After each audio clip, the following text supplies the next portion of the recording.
ध्यान देना, प्रश्नावली 6.3 का जो रेस्ट पोर्शन है कल बताए थे 10 का पहला नंबर, और आज उसी 10 नंबर क्वेश्चन का ये दूसरा है, फिर तीसरा है। क्योंकि 10 नंबर में कुल 3 हिसाब और उसमें से हमने कल एक हिसाब को सॉल्व करके समझाया था। उसका दूसरा पोर्शन है कि त्रिभुज DCB और समरूप त्रिभुज HGE, इसको हमें समरूप करना है, हमें समरूप करना है। हम कल भी बताए थे, आज पुनः कहते हैं कि हम किसी त्रिभुज को समरूप करना चाहते हैं। दो आकृतियां जो त्रिभुज के रूप में है उसको हम समरूप करना चाहेंगे, तो उसके लिए जो है हमें ये ज्ञात होना चाहिए कि समरूप करने की कसौटी क्या है। कल भी हम चर्चा किए थे कि भुजा के आधार पर भी होता है, कोण के आधार पर होता है, भुजा कोण हो बराबर, और अंत में नहीं कुछ हो तो कम से कम दो कोण अगर बराबर हो तो वह भी दोनों त्रिभुज समरूप होते हैं। वह कौन कौन समरूपता से, कौन कौन समरूपता है, तो उसी पर हम चलते हैं। इस त्रिभुज में देख लेते हैं ये त्रिभुज है कहाँ। DCB, D खोज लेते हैं, DC और D, ये त्रिभुज है छोटा, और एक है HGE। कन्फर्म हम इसको और इसमें, ये दो आकृतियां हैं। ये तो सिर्फ पूरा ABCD है और FGH है, FEFG है। तो हम इसमें देखेंगे छोटा वाला और छोटा वाला, इसमें देखेंगे कि क्या बराबर है। तो हम 3 कोण बराबर करना चाहिए तो होगा नहीं, तो हम देखते हैं इसमें कि त्रिभुज DC में कोण DCB, DC और B यानी E, और इसमें क्या हो जाएगा HGE, ये दोनों कोण बराबर होंगे। क्यों? क्योंकि ये कोण समद्विभाजक है। जब कोई एक कोण दो भाग में बढ़ता है तो दोनों भाग हिस्सा क्या होता है? बराबर। क्या होता है? बराबर। उसी की तरफ अनुसार हम किए हैं। और ये कोण B जो है BDC, B लिखिए है BDC, DBC यानी कोण B, और HEG यानी कोण E, ये दोनों कोण क्या है? बराबर है। संगत कोण होने के नाते क्या होगा? संगत कोण होने के नाते दोनों क्या होगा? बराबर होगा। तो ये कोण कौन से क्या होगा? त्रिभुज DCB और समरूप त्रिभुज HGE, यानी दोनों त्रिभुज क्या हो गया? समरूप। ये समरूपता होगा कोण समरूपता से। इसका तीसरा प्रश्न था कि त्रिभुज DCA यानी ये त्रिभुज और HGF ये दोनों त्रिभुज समरूप हैं। इसमें भी वही प्रिंसिपल लगेगा, हम दो कोण को बराबर कर देंगे और ये दोनों त्रिभुज क्या आ जाएगा? समरूप हो जाएगा। क्या हो जाएगा? समरूप। तो देखो DCA यानी यह त्रिभुज, ये कौन सा द्वारक का हिस्सा है? इसमें ये त्रिभुज HGF, ये दोनों बराबर है, लिखा हुआ कौन समद्विभाजक, और कौन A बराबर कौन F, यानी ACD का कोण A और GHF का कोण E, ये दोनों कोण क्या है? संगत कोण है। क्या है? संगत कोण है। ये दोनों कोण जब बराबर होंगे तो ये दोनों त्रिभुज क्या हो जाएगा? समरूप। तो हम लिख देंगे कोण DCA समरूप त्रिभुज HGF होगा। क्या होगा? HGF। ये भी क्या हुआ? कौन समरूपता से, कौन समरूपता से ये त्रिभुज क्या हुआ? दोनों समरूप हो गया। अब अगला प्रश्न है, प्रश्न संख्या 11। उसमें कहता है कि ABC एक समद्विबाहु त्रिभुज है, A, B और C। ABC क्या है? समद्विबाहु त्रिभुज, और समद्विबाहु त्रिभुज में दो भुजा बराबर होती है, दो भुजा बराबर होती है। और इसमें लिखा हुआ भी है कि AB और AC वाले, AB और AC यही समद्विबाहु भुजा है। समद्विबाहु भुजा कौन है? AB और AC। और इसी भुजा पर, इसी कहता है भुजा वाले CB पर, C और B पर स्थित E एक बिंदु है। माने BC भुजा पर क्या है? E एक बिंदु है जो स्थित है। इसको हम थोड़ा आगे बढ़ा दिए, थोड़ा क्या किए? आगे बढ़ा के एक बिंदु ले लिए है E। क्या लिए है? E।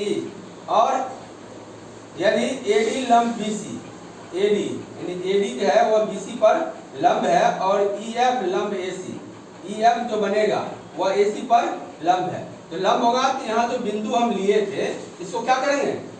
इसको मिलाएंगे इसमें मध्य बिंदु पर, AC के मध्य बिंदु पर, और जहाँ मिलेगा वहां से वो क्या होगा? AC पर लंब होगा। AC क्या होगा?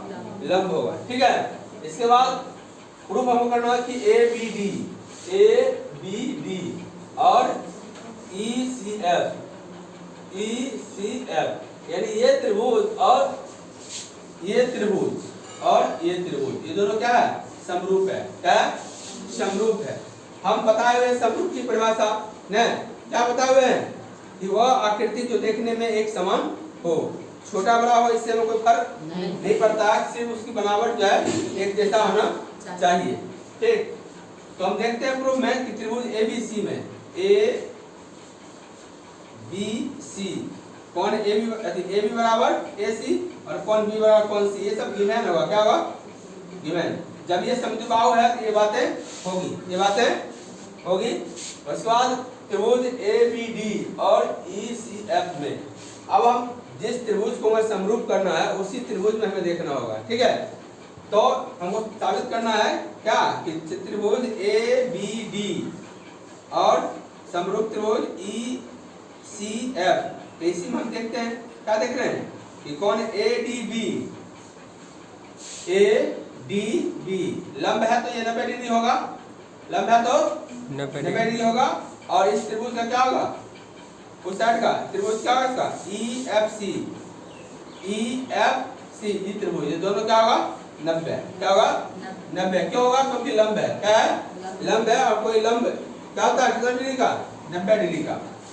उसके बाद AB बराबर EC, AB बराबर EC और AD बराबर EF। तो हम क्या कहते हैं? यह जो है तीनों ADB और समरूप त्रिभुज EFC होगा। किससे? भुजा कौन? भुजा समरूपता से क्या हो गया? समरूप हो गया। क्या हो गया? समरूप हो गया। कोई दिक्कत नहीं है। इसके आगे प्रश्न संख्या 12 इसमें भी है कि ABC और PQR त्रिभुज समरूप त्रिभुज है। दोनों क्या है? समरूप त्रिभुज है। और जब ये दोनों समरूप हो गया, इसके संगत भुजा अनुपात होंगे और संगत कोण बराबर होंगे। संगत भुजा अनुपात होंगे और संगत कोण बराबर होंगे। इस बात को ध्यान में रखना है। त्रिभुज ABC एक त्रिभुज है जिसमें AB और BC भुजाएं हैं तथा AD माध्यिका है, एवं PQR एक त्रिभुज है जिसमें PQ और QR भुजाएं हैं तथा माध्यिका PM के समानुपाती है। यानी इसका जो भी पोर्शन होगा इसके क्या होगा? समानुपाती होगा। उसको हम लिख रहे हैं गणितीय रूप में आगे।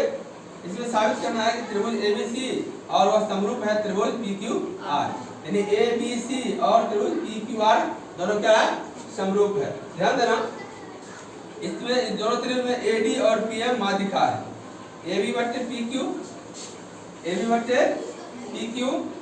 BC बटे QR, BC पूरा बटे QR और AD बटे PM। ये हो जाएगा, ये गिवन है पहले से।